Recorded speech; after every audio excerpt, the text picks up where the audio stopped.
guys, I'm Emily. And I'm Mariah. And this is MHS Voice.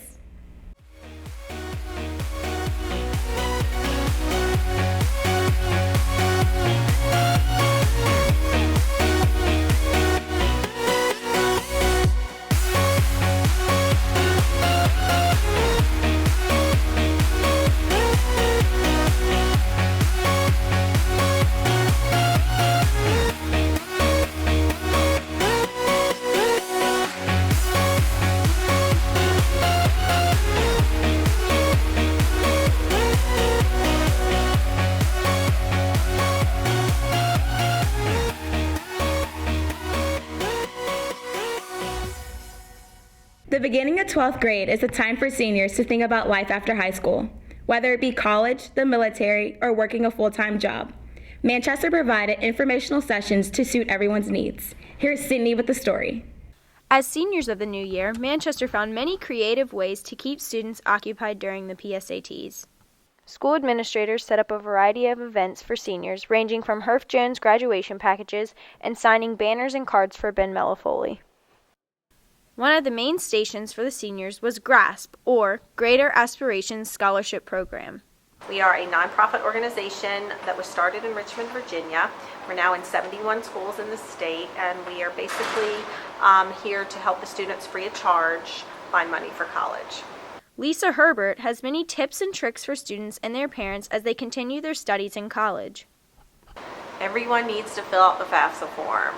Regardless of what your parents' income is, you need to be filling out the FAFSA form come January 1st because you never know when you might need to borrow some money from the government. Students were reminded the importance of taking responsibility during their last year here at Manchester.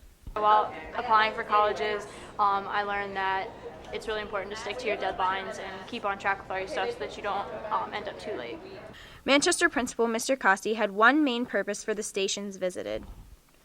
The earlier you as a young adult start setting goals for yourself, the more you see the purpose of getting yourself a good education. For MHS Voice, this is Sydney reporting. Concussions are a common injury to occur in contact sports such as football. Over 6,000 concussions are sustained each year due to aggressive contact to the head. Let's have Lindsay tell us more about how concussions can impact football players. At Manchester, concussions are a common injury to happen in contact sports, but especially in football. Concussions are head injuries. We have had several causes, from head-to-head contact, head-to-ground contact, head-to-ball contact, elbow to head, ball to face. Anything that involves the head can cause a concussion. If an athlete thinks they have a concussion, they need to see the athletic trainer or doctor immediately to get further diagnosis. The standardized test that we use all across the county is the SCAT-3.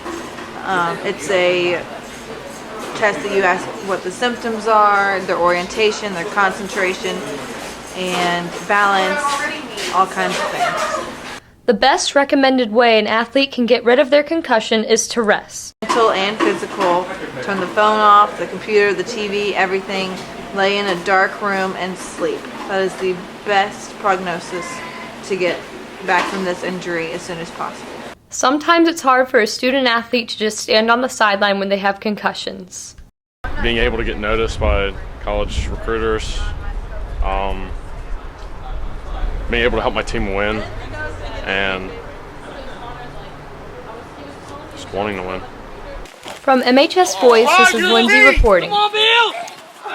For the last 30 years, a big red caboose has been sitting outside of Robius Elementary School.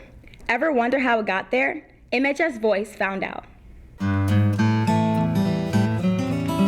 The story of the train being in front of Robius Elementary is a fascinating one. Bernie Monroe was the principal at the time, and he had connections to Norfolk Southern, and he had the opportunity where they were going to outsource a caboose. He made the connection that it could be a wonderful piece of a school community, and so he partnered with the PTA and some school community partners in the business community, and he was able to raise $2,500, which doesn't seem that much now, but that was in the mid-70s, so it was a much bigger number. And it was a tremendous community event, and I have pictures that I've seen of this caboose coming down Huguenot Road and making the turn to come down Polo Parkway, and the crane that was involved. It was an amazing story.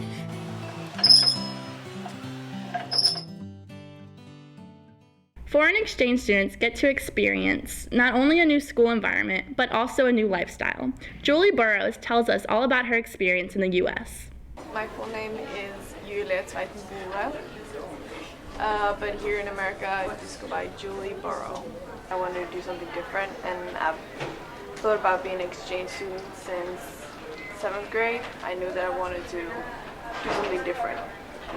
And when a couple of my sister's friends, they went 2 years ago, I was like, okay, I'm gonna do it. I took like 3 flights here. It took around maybe 17 hours for me to get here. And I live with Hope Parker. The biggest differences for me from coming here is that there are so many rules at school. We did not have rules almost at our old school.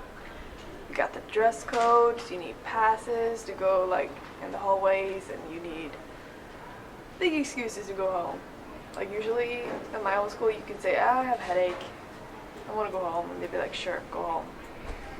And it's like the dress code, we didn't have a dress code, we could wear whatever we want. People could go in their bikinis or whatever, they wouldn't care.